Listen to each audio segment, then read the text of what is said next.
Un crimen en el campus de una universidad. Varón blanco, le han disparado. No teníamos ni idea de por qué alguien querría hacerle daño. Una historia imposible de creer. Era difícil que alguien pudiera inventar una historia tan interesante. Pero la verdad supera a la ficción.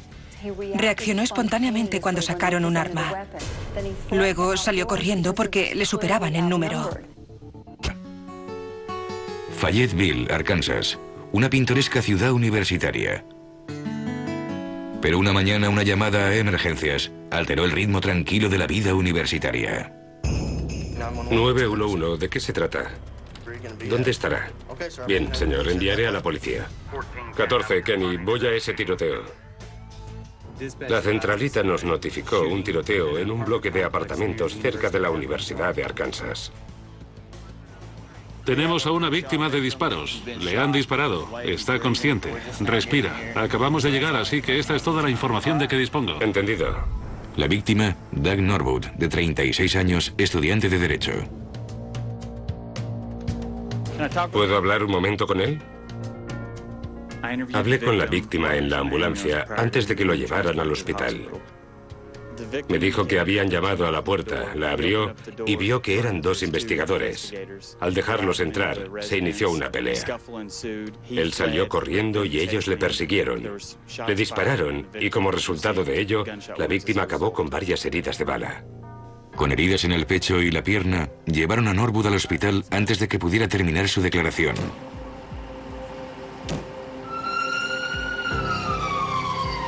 El inspector Mike Mitchell se hizo cargo del caso. Han disparado a un varón blanco, una víctima, dos sospechosos. ¿Has acordonado la zona? Así es. Tengo agentes en la zona. Bien, vamos a subir. Bien. Lo primero que se me ocurrió es que había sido un robo al azar. Pero parecía que no faltaba nada en el apartamento. Aquí es donde, según la víctima, tuvo lugar la pelea. En ese momento le dispararon. Dieron allí. Él salió por ahí. Es el último lugar en el que vio a los sospechosos. Bien, ¿reconoció a los agresores? No, no los había visto nunca. No los había visto nunca. ¿Los dos varones blancos? Por lo que yo sé, sí. Bien, ¿encontraste algo más en el apartamento? Solo hemos encontrado algo aquí. Lo hemos registrado todo, pero no hemos encontrado nada. Bien. Deduje que no se trataba de alguien que quisiera robarle, ya que de lo contrario se hubieran abalanzado sobre él. Así que me costó mucho imaginar qué había ocurrido. Los agentes empezaron a barajar otras posibilidades. Pensé que pudiera tratarse de una compra de droga que había salido mal. Habíamos tenido muchos problemas de drogas en esa zona y era plausible que alguien quisiera cobrar una deuda o comprar droga al señor Norwood. Pero esa pista no les llevó a ninguna parte. No encontramos droga en la casa ni en el señor Norwood. Hasta ahora, los investigadores no tenían gran cosa. Esperaban que los testigos pudieran aportar algo de luz a los misteriosos disparos. Hablamos con algunos de los vecinos que habían oído los disparos. Vieron al señor Norwood salir corriendo de su apartamento y al mismo tiempo oyeron disparos. Realmente no sabían qué había ocurrido. Y nadie había visto bien a los agresores. Sin testigos, sin pruebas, y nada que hiciera que Norwood fuera un claro objetivo. Por lo que averiguamos, era un estudiante normal. No se había metido en líos. Solo pretendía estudiar. ¿Por qué dos hombres querrían matarle sin razón aparente? Era algo que no entendíamos. Solo era una persona normal. ¿Qué había pasado? Dale Hinman, experta en perfiles criminales, había trabajado con los investigadores en algunos de sus casos más duros. Cuando estudió el caso Norwood, tuvo una corazonada. Cuando leí el informe del caso, empecé a preguntarme si había alguien de su pasado que le guardara rencor por algo. Y antes que nada quería explorar esa posibilidad. ¿Era Doug Norwood la víctima de un ataque al azar? ¿O tenía que rendir cuentas por algo de su pasado? Doug Norwood, de 36 años, estudiante de Derecho, había sobrevivido a un intento de asesinato, pero los sospechosos seguían en libertad. La agente Hinman esperaba que una visita al apartamento de Norwood le ayudara a comprender las razones del ataque. Consideré que era importante ir al lugar de los hechos. Quería ver dónde había tenido lugar el tiroteo y qué había alrededor de su apartamento. Y luego investigar el pasado de ese hombre para averiguar si era una víctima elegida y, en ese caso, quién le había elegido. Hola, Sargento Mitchell, me alegro de verle. Lo mismo digo. Estos son los apartamentos en los que le dispararon al señor Norwood, en la segunda planta. He visto que está muy cerca del campus. ¿La mayoría de las personas que viven aquí estudian en la universidad? En efecto, la mayoría. Aquí hay muy pocas personas que trabajen. Si la mayoría de ellos asisten a la universidad, yo diría que esta es una zona de mucho movimiento. Gente caminando o en coche. Eso mismo pensamos nosotros. Y que eligieran esa hora del día cuando hay más movimiento de estudiantes es algo que nos desconcierta. Teniendo en cuenta que aquí hay un gran movimiento de gente durante todo el día, es un lugar poco apropiado para cometer un robo. Es cierto. Hinman estaba de acuerdo con el inspector Mitchell. El robo no era el motivo más probable. Este es el apartamento del señor Norwood. Aquí es donde tuvo lugar el incidente. ¿Qué dijo que había pasado esa mañana? Dijo que dos personas llamaron a la puerta. Se presentaron como investigadores que buscaban a otro alumno.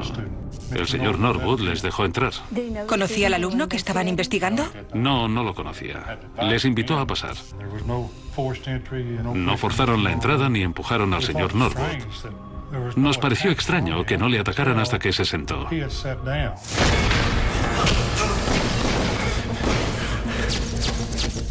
Habían tenido muchas oportunidades. Precisamente. Tendría más sentido un ataque repentino más que esperar a que se pusiera cómodo. Servirse de un estratagema para entrar en el apartamento de la víctima sugería que querían tomarle las medidas y que no tenían un plan. Lo interpretamos como falta de experiencia. Hinman consideraba por qué Norwood había sido la víctima de esos delincuentes. No tiene sentido que un estudiante de Derecho sea el objetivo de esa clase de delito. Tal vez esté relacionado con alguien del pasado que le guarde rencor por algo. Es lo que estamos investigando ahora.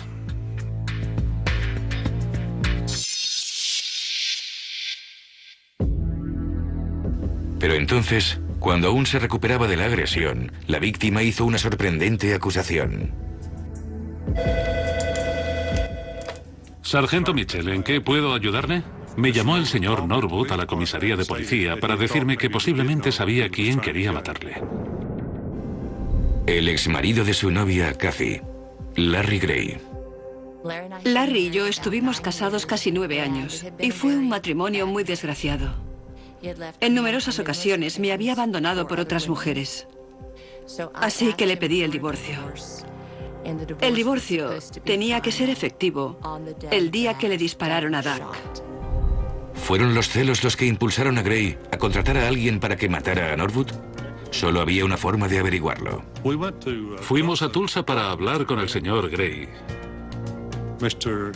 Este dijo que no sabía nada del intento de asesinato del señor Norwood. Pero los agentes necesitaban algo más, así que prepararon la prueba del polígrafo. ¿Tiene la intención de decir la verdad a todas las preguntas que se le formulen? Sí. ¿Mintió a las autoridades con relación a este caso? No. Y pasó la prueba del polígrafo. Eliminado Larry Gray como sospechoso, la policía estaba otra vez sin pistas. Pero cuando parecía que el caso no se resolvería, Doug Norwood volvió a llamar al 911. Había tenido otro encuentro con la muerte. Inspector George, de la policía de la universidad. Bien, señor Norwood. Le ruego que se tranquilice. ¿Dónde estará? Bien, en el aparcamiento grande junto al estadio de fútbol. Bien, señor. Lo comunicaré a los bomberos y a la policía. Los inspectores Swearingen y Herring, de la policía de la Universidad de Arkansas, se hicieron cargo del caso. Recibimos una llamada en el departamento de policía de la Universidad de Arkansas. Un vehículo había estallado en uno de los aparcamientos de la universidad. El coche pertenecía a Doug Norwood. Dijo que subió al vehículo, le dio a la llave de contacto, oyó una explosión muy fuerte y el coche se llenó de humo. Saltó del vehículo y se echó a correr. Los agentes advirtieron enseguida que no se trataba de un accidente. Teniendo en cuenta los daños, ¿concuerda con lo que hayan visto antes? No, la mayoría de las veces las llamas empiezan en el asiento posterior o cerca del depósito de combustible. En este caso, se observa solo en la parte delantera. Nos sorprendió que los daños en el vehículo fueran mínimos. Normalmente, cuando se coloca una bomba en un coche, los daños son importantes. Tenía dudas sobre lo que había sucedido. Era evidente que algo olía mal. Los investigadores se preguntaban si los misteriosos intentos de asesinato no serían un montaje de Doug Norwood. ¿Era algo que hacía Doug para llamar la atención? ¿De alguna forma estaba relacionado con el tiroteo en Fayetteville? En ese momento, no sabíamos qué estaba ocurriendo en realidad. Para averiguarlo, sometieron a Norwood a la prueba del polígrafo. Bien, vamos a empezar.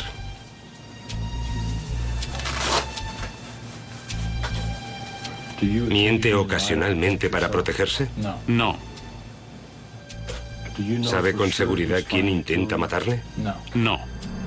Los resultados confirmaron las más oscuras sospechas de los investigadores. El señor Norwood no superó la prueba del polígrafo. Ello nos llevó a creer que tal vez el señor Norwood supiera más de lo que nos decía. ¿Intentaba Doug Norwood implicar a los agentes en algún tipo de juego psicológico?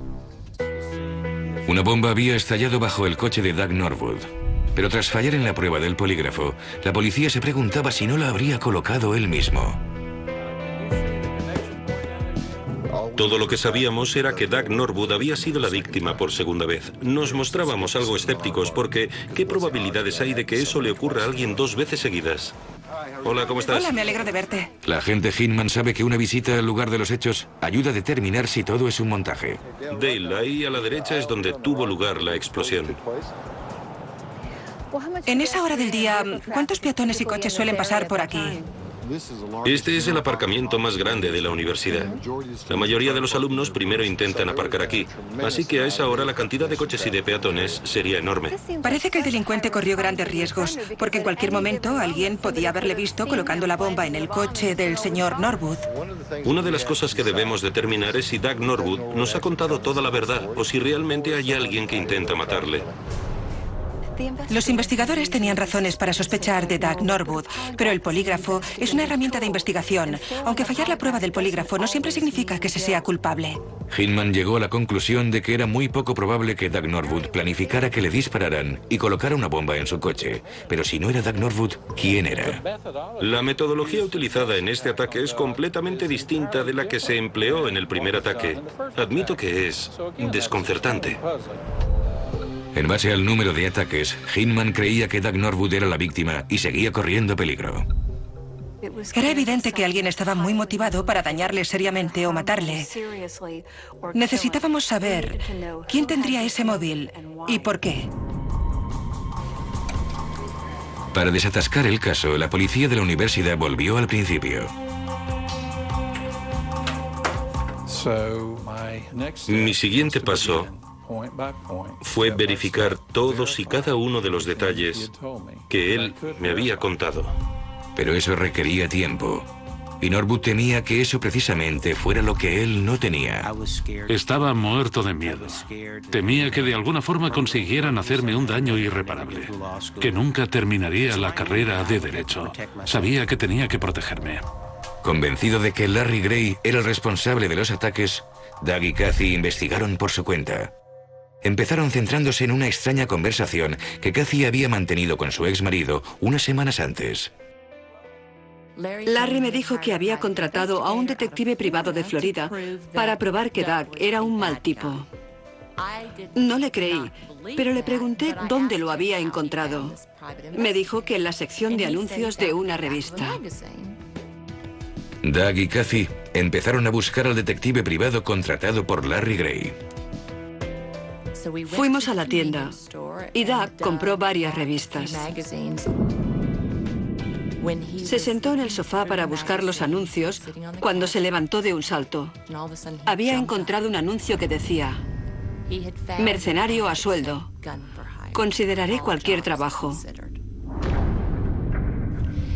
Y dijo: no ha contratado a un detective privado. Ha contratado a un mercenario para que me mate. Policía de la universidad, John al habla. Doug y Kathy informaron inmediatamente a la policía sobre el anuncio clasificado. Según el anuncio, podría tratarse de un detective privado y que uno de los servicios que ofreciera fuera investigar el historial de una persona, pero podría leerse entre líneas y entender que también proporcionaba otros servicios.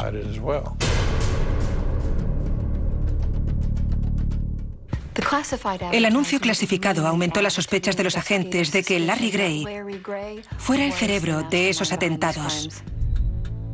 Si la persona contratada por Larry Gray era un asesino a sueldo, ¿los investigadores le encontrarían antes de que éste acabara con Doug Norwood? Doug Norwood estaba convencido de que el exmarido de su novia había contratado a alguien para que le matara. Ahora, los investigadores tenían que probarlo.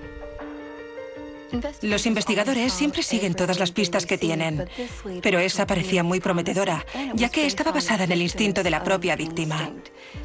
Larry Gray era la única persona que, según Doug Norwood, podría querer matarle. Necesito que se investiguen los antecedentes. Cuando los agentes investigaron al detective privado de los anuncios clasificados, la teoría de Doug Norwood cobró vida. Las autoridades de Florida investigaron a petición nuestra a ese individuo. Y así supimos que Larry Gray se había puesto en contacto con ese hombre y le contrató para atacar a Doug. Mientras los investigadores preparaban el caso contra Larry Gray, recibieron otra llamada desesperada de Norwood. Doug nos llamó un día para decirnos que creía que le seguían. Nos describió el vehículo así como la matrícula del mismo. Universidad, iniciamos seguimiento de un Ford Taurus color canela. Vamos en dirección sur por Garland. Los agentes decidieron interceptar el coche. Llegamos justo a tiempo de ver el vehículo que Doug había descrito.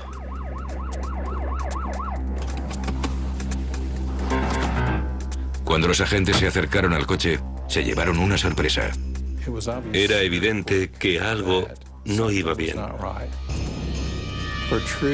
De debajo de un abrigo salía el cañón de un rifle. Y en el suelo, justo debajo de donde irían las piernas del conductor, había una metralleta. Los inspectores detuvieron al hombre. Se llamaba Michael Wayne Jackson. Tras varias horas interrogándolo, Jackson se derrumbó. Durante el interrogatorio averiguamos que Larry Gray había contratado a Michael Jackson para que viniera a Fayetteville y matara a Doug Norwood. Pero no era el primer asesino a sueldo que Gray había contratado.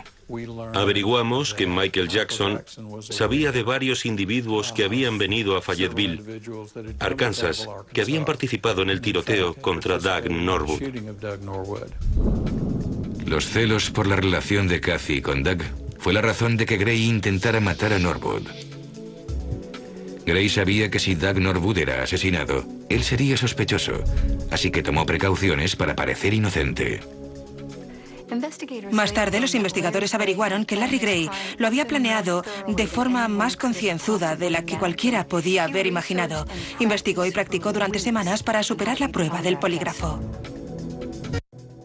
La declaración de Jackson llevó a la detención y condena de Larry Gray y 4 hombres más de su banda. Gray se declaró culpable de conspiración para asesinar.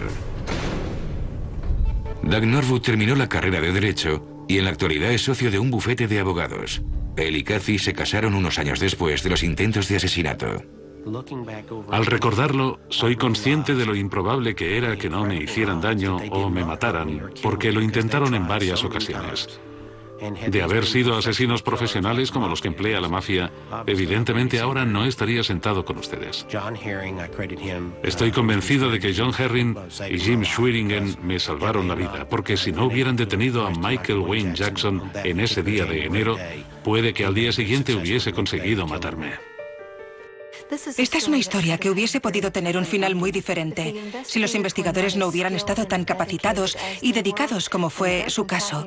Doug y Cathy Norwood no serían los abogados de éxito que son en la actualidad, y esos peligrosos criminales no estarían entre rejas, que es donde deben estar.